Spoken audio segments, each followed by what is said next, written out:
Okay, so this is the next of our weekly field trips. This is the trip out to Annagh and then to Saddlehead, and we've climbed out of Dua, up over the bogs, and we're on a ridge now, heading towards the north side of the island, where it's pretty abandoned and there's no one living out here. And you can see over in the distance, that's the bottom end of Belmullet Peninsula. There's one of the Napoleonic signal towers over there in the mist. That's the next one in the chain. And out over here we've got the Annagh, a very exposed set of islands that we lived on until, I think the 1930s, when the population was moved off there. And from here we're going to drop down this slope in front of us, down to Annagh, where there's some booty houses, and then we're heading round that way towards Saddlehead, where there's some buildings we're going to do a quick survey of. And this is Belmullet Bay out here. And you can see all the hills out there, and Glinsk and Bangor Erris around there, so out in that direction are the famous Cager Fields. So you are actually seeing the north coast of Mayo out there in the fog and the mist. But it's going to be a lovely afternoon. Very picturesque. So we're over the ridge now, looking down at the lake, and Annagh is in this little green patch here. That's the little booty settlement, so we're going down there next, and then out round that headland.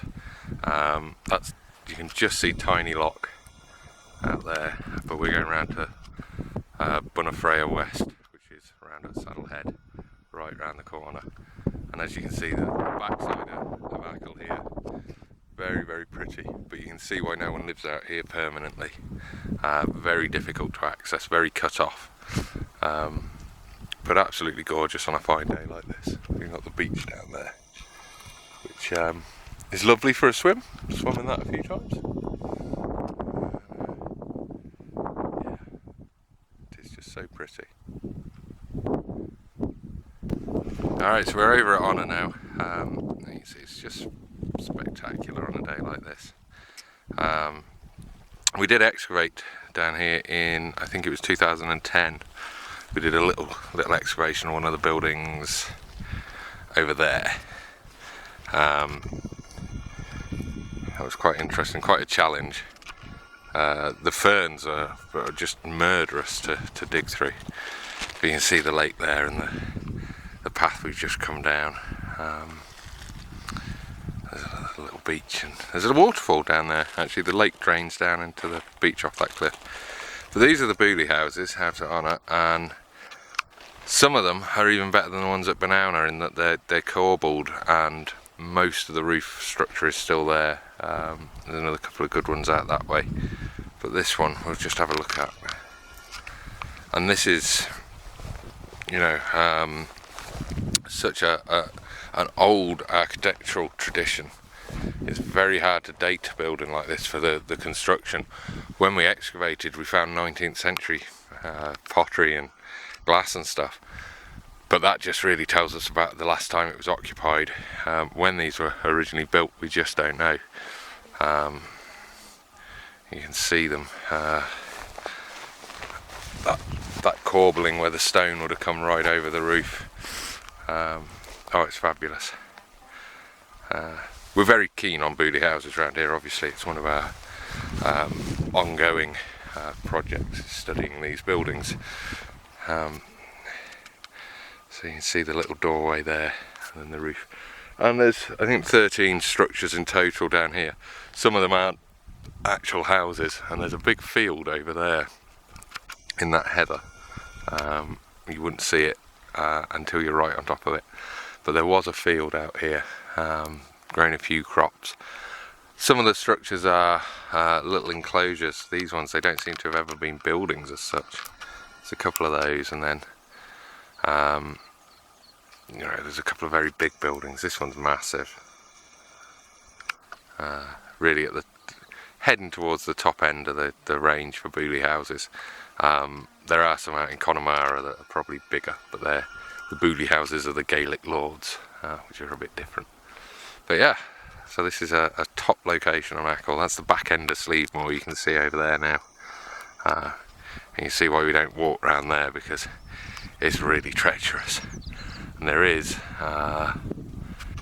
just over there somewhere in that little patch is another Booley village, and that's Dirk. I think, yeah, you can probably just pick out some buildings. That's pretty cool. So that's Dirk, which we've surveyed but never excavated. So we're going to have a look around now. The guys are enjoying the view. Hello. Howdy indeed. Probably the sunniest and warmest day we've had, I think, at this point. So couldn't be a better spot. Okay, so we're around the back now. That little bit of water you can see there is Tinny Lock or Tiny Lock. Very small. And over here is Bunafreya West, little beauty, little pocket corrie lake. You can see the corrie. And down in that corner is our first stop, because there's a little building down there and we've got to get it on the map. Okay, so down at Bunafreya West, here's the little building, we just recorded it. Cameron just did a GPS survey using our Trimbles, and I've just taken a photogrammetry survey, so we'll see if we can get a nice model of that. We don't know what this is. It's locally referred to as a herdsman's hut, but whether that means it's another Booley, that seems to make sense, or whether it's a different type of herding, I'm not really sure. But it wasn't on the map, and now it is. So that's a success. And now we're going to follow this cool glacial channel down into the next lake, which is Annagh West, which you can see off in the distance over there. And just before we get there, there's a big settlement we're going to try and record before we start heading home. And here we are. You can just see in this patch down here, some fields, some enclosures. There's some lazy beds in there, and somewhere down there, oh there they are, there's a couple of these huts. Now this does look much more like a farmstead, so we'll go down and have a look. And again, this isn't really on the map, so we'll put this in. Shouldn't take us too long with this gear, and then we'll get over to where that green patch is, and somewhere over there there's another couple of huts to find.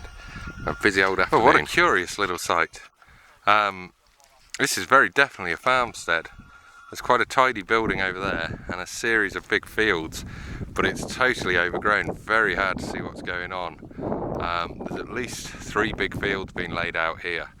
I would wonder whether we're looking at sometime during the famine or just, I don't know. I don't know why anyone would be living in such an isolated place. This is a good hour-and-a-half, 2-hour walk from any of the other settlements, but you can see a really nice square building, definitely not a Booley, and then it's got a little enclosed yard here. You can see a little enclosure out the front. There's the door in into the building. You do these 2 lovely alcoves in at the back here and here. There's the door through into the enclosure, so you can see this, well, enclosure, you know, little yard. That connects all the way back up to this front wall, and then there's the door into the house. Oh, wonderful sight. This is, I know this looks really weird, a sheep skull with the painted horns. It's not some pagan thing. They paint the horns when the sheep are alive to mark them, so they know whose sheep is who, and then when they die, if they die out here, you get these weird painted skulls left lying around. Anyway, we've one more site to get to today, and it's getting on. So that's actually Saddle Head there, so we're right around the back of the island now, and the little body of water is Loch Annagh West. So we've got to go down to there. Apparently there's 2 or 3 more buildings out here. We couldn't find the last of the settlements, so we'll have to come back down here, which isn't a bother because we've had a lovely day. And now we're going to climb over this ridge, and funnily enough, just behind there, that'll drop back down to Loch Corrymore. And we're going to go past the pub on the way home. Perfect. So, what a wonderful day. A last look at Sleevemore, Blacksod Bay, and Belmullet and the Inniskeys. So the Inniskeys are out there. That's Belmullet. Just beautiful around here. I mean, what a lake.